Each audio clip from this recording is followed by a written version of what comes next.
Let's evaluate now hypertrophic cardiomyopathy. This cardiomyopathy was one of the first pathologies which echocardiography brought over several information that produces a change of knowledge on this pathology and even of its name. M-mode showed a greater IVS hypertrophy much thicker than the posterior left ventricular wall, usually more than 30% thicker than the posterior wall. Then, if you divide the IVS by the posterior wall, the result will be more than 1.3.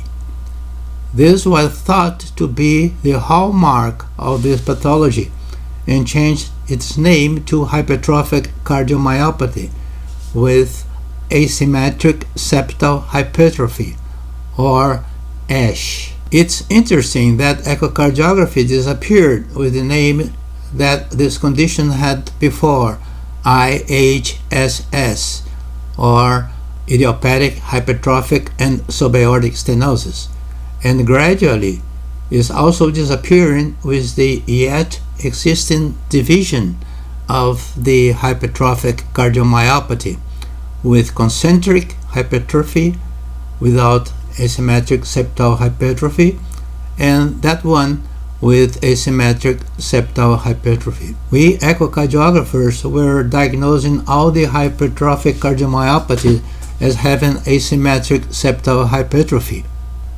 Where were those patients with concentric hypertrophy that we did not find on echocardiography?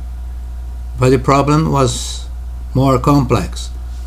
A patient like this one with obvious ASH in this echocardiography, if he died and had a necropsy, it might find not a ASH but a concentric hypertrophy. How come? How was it possible?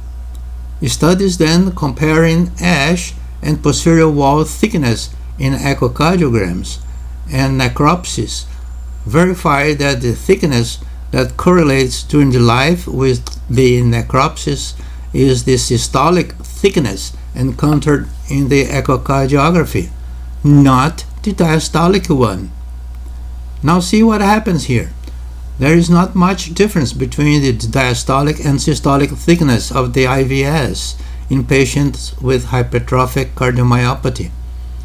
The IVS does not thicken much during systole, but the posterior wall thickens a lot.